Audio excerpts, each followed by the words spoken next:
Serial Kitab Tauhid bagian 25. Rasulullah sallallahu alaihi wasallam dan jimat tolak bala.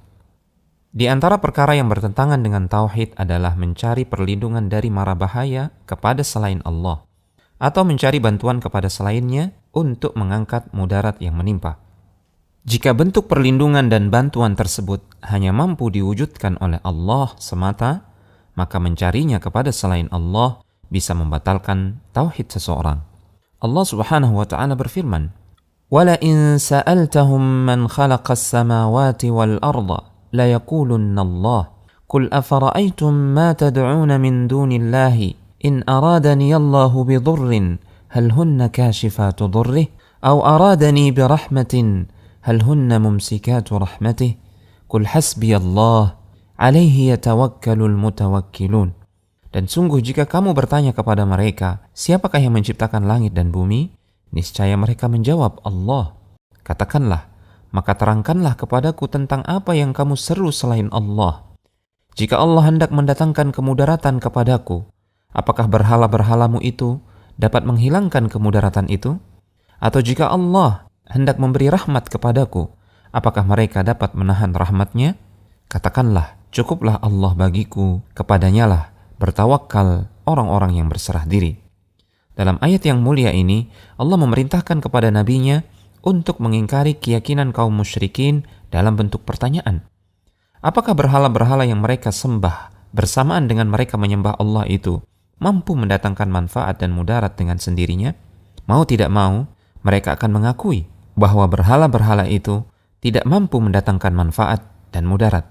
Di satu sisi, mereka mengakui bahwa Allah lah pencipta langit dan bumi.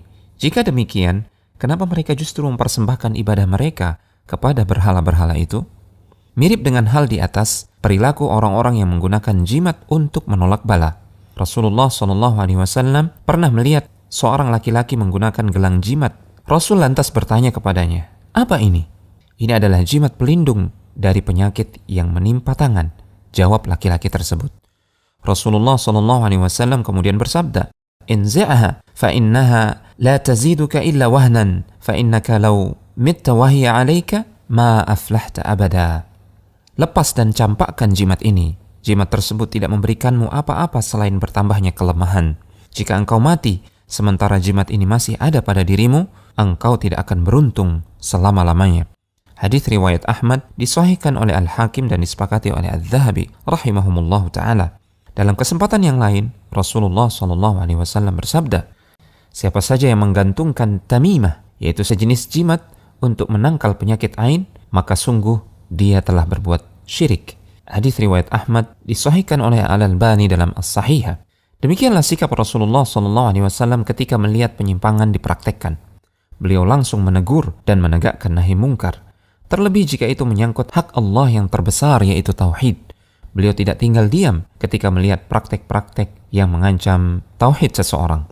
Ada beberapa kemungkinan keyakinan yang melatar belakangi orang-orang menggantungkan jimat. Pertama, mereka meyakini bahwa jimat itu bisa mendatangkan manfaat dan mudarat dengan sendirinya. Maka ini sama persis dengan keyakinan orang-orang musyrik. Ini termasuk syirik akbar. Kedua, mereka tetap meyakini Allah yang mendatangkan manfaat dan mudarat. Namun jimat tersebut hanya sekedar sebab. Padahal tidak ada keterangan dari Allah dan Rasul-Nya bahwa jimat tersebut bisa menjadi sebab tertolaknya bala atau terangkatnya mudarat. Bukti ilmiah yang menyebutkan bahwasanya jimat tersebut bisa menjadi sebab juga tidak ada. Maka keyakinan seperti ini termasuk syirik asgar, yaitu syirik kecil. Syirik kecil memang tidak menjadikan seseorang keluar dari Islam, tapi syirik kecil tetaplah berbahaya karena bisa mengantar pelakunya jatuh ke dalam syirik akbar. Semoga Allah Subhanahu wa taala melindungi kita dari segala praktek kesyirikan, baik syirik kecil, apalagi syirik besar, baik kesyirikan yang nyata maupun yang samar tersembunyi.